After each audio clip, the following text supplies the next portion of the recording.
Assalamualaikum warahmatullahi wabarakatuh. Nama saya Ni Yasmin Mak Dia.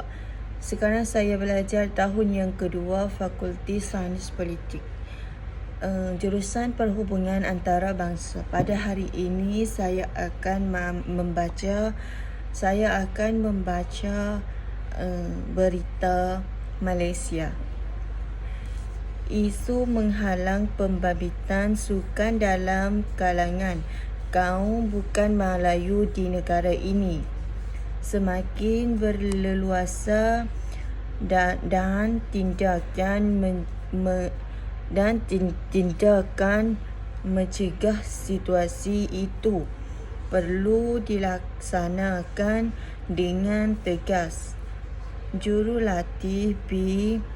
Satyanathan berkata, sejak berkecimpung dalam arena bola sepak, dia selalu mendengar rungutan ibu bapa masyarakat bukan Melayu Islam mengenai perkara itu. Sejak 10 hingga 15 tahun lalu, sering ada ibu bapa menggaduh, biasanya orang India atau Cina, yang menyatakan anak-anak mereka dipinggirkan daripada menyertai pasukan bola sepak.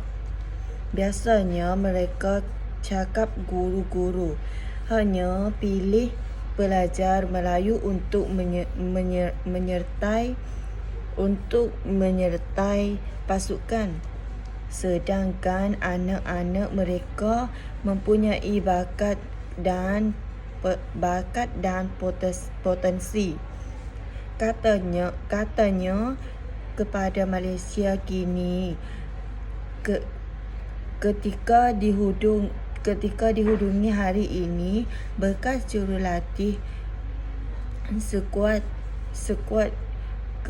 kebangsaan itu berkata demikian sebagai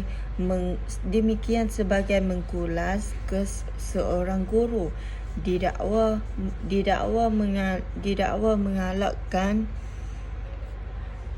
menggalakkan pelajar tingkatan 3 untuk memeluk Islam dengan mendakwakan ia akan meningkatkan peluang untuk menjadi pemain bola sepak kebangsaan. Kejadian didakwa berlalu di sebuah sekolah di Kuala Lumpur. Ibu belajar terbabit yang hanya mahu dikenali sebagai Wasam mendakwa rakan anaknya memaklumkan hanya orang Islam dibenarkan memasuki stadium di negara ini. Ibu bapa pelajar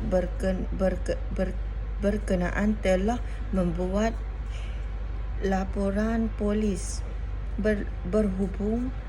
berhubung perkara itu, dan pihak polis mengesahkan kertas siasatan dibuka.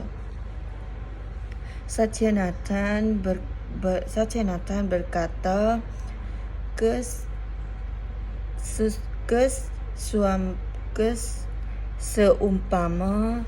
seumpama itu sebenarnya sudah menjadi biasa dan mempengaruhi persepsi ibu bapa bukan Melayu kepada dunia sukan.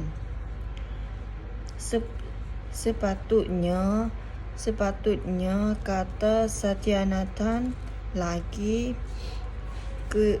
kejadian sebegitu tidak berlaku di negara ini jika semua pihak benar-benar menghayati prinsip rukun negara. Situasi situasi di demikian tambahnya boleh menghancurkan industri sukan negara kerana kebolehan dan potensi anak bangsa tidak digilap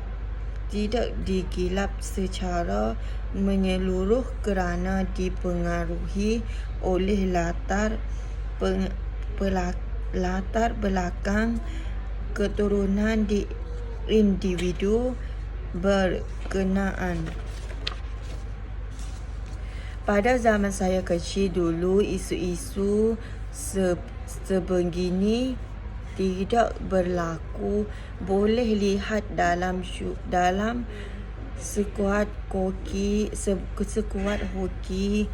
kebangsaan suatu dahulu. Misalnya ini dipelopori pelbagai kaum, malah melibatkan bukan Melayu lebih ramai. Sekarang keadaan itu tidak berlaku lagi kerana kes-kes seperti ini mempengaruhi ibu bapa. Jadi mereka beranggapan tidak perlu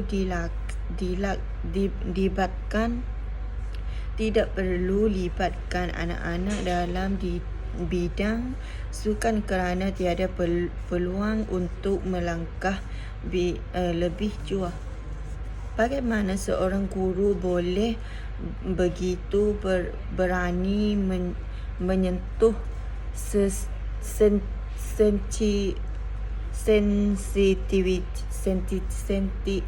sensitiviti kaum dan agama?